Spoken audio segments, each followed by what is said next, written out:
तो क्या विमान हादसे में जिंदा बच गए थे सुभाष चंद्र बोस? आखिर दुनिया से क्यों छिपाई गई उनकी मौत से जुड़ी सच्चाई?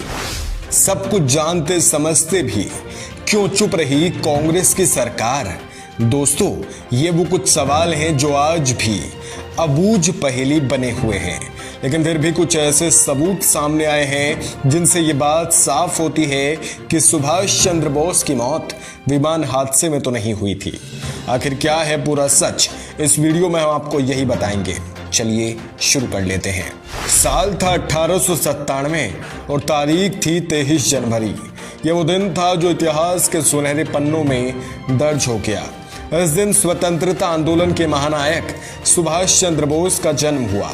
उनके पापा जानकीनाथ प्रभावती कटक के प्रसिद्ध वकील हुआ करते थे। जैसे जैसे सुभाष बड़े होते गए, उनके सामने अंग्रेजों के जुल्म आते गए। वो सब कुछ देखते समझते। धीरे धीरे उन्होंने भी अंग्रेजों के खिलाफ बगावत कर दी। वो उतर गए उस रास्ते पर जहां हर कदम पर मौत खड़ी थी। आईसीएस की परीक्षा में उत्तीर्ण होने के बाद सुभाष ने आईसीएस से इस्तीफा दे दिया। अंग्रेजों द्वारा मिली राय बहादुर की उपाधि को लौटाने वाले उनके पिता जानकीनाथ ने भी उनको सपोर्ट करते हुए कह दिया कि देश सेवा के लिए अगर निकले हो तो कभी अपने मार्ग से विचलित मत होना। उनके जोश और बेहतरीन लीडरशिप क्वालिटी के चलते साल 1938 में उन्हें कांग्रेस का राष्ट्रीय अध्यक्ष चुन लिया गया। लेकिन कांग्रेस से जुड़ी कुछ बातें उन्हें अच्छी नहीं लगी और 16 मार्च 1939 को सुभाष ने अपने पद से इस्तीफा दे दिया। सुभाष काफी उग्र स्वभाव के थे। वो एक थप्पड़ खाने के बाद दूसरा गाल आगे करने वालों में से नहीं, बल्कि उस हाथ को ही तोड़ने में यकीन रखने वालों में से थे जो भारतीयों पर उठे हों। 5 जुलाई 1943 यही वो तारीख रही जब आजाद हिंद फौज का विधिवत गठन हुआ। एशिया के विभिन्न देशों में रहने वाले भारतीयों को एक साथ लाकर उन्हें भारत की आजादी के लिए तैयार करना सुभाष का मकसद बन गया। उन्होंने युवाओं को एक नारा देते हुए कहा कि तुम मुझे खून दो, मैं तुम्हें आजादी दूंगा।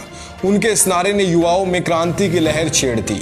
हजारों युवा भारत की आजादी की लड़ाई में शामिल हो गए। सुभाष जितना कर सकते थे उससे ज्यादा करने में हमेशा जुटे रहे। करते भी क्यों ना, भारत मां की आजादी का सपना जो देखा था। कहा जाता है कि 18 अगस्त 1945 यही वो तारीख रही जब सुभाष का विमान क्रैश होने की खबर आई। कहा गया कि इस हादसे में उनकी मौत हो गई है। पूरे देश में संदेश दे दिया गया कि नेताजी अब नहीं रहे। लेकिन क्या वाकई उस दिन नेताजी की मौत हो गई थी?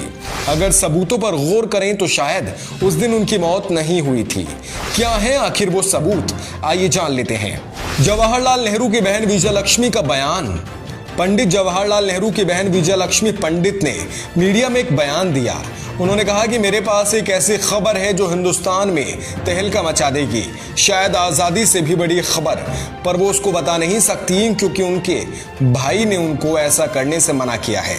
उनकी बात को सीधे सीधे सुभाष चंद्र बोस से जोड़कर देखा गया, क्योंकि विजया उस समय रूस में बतौर इंडियन एम्बेसडर तैनात थी।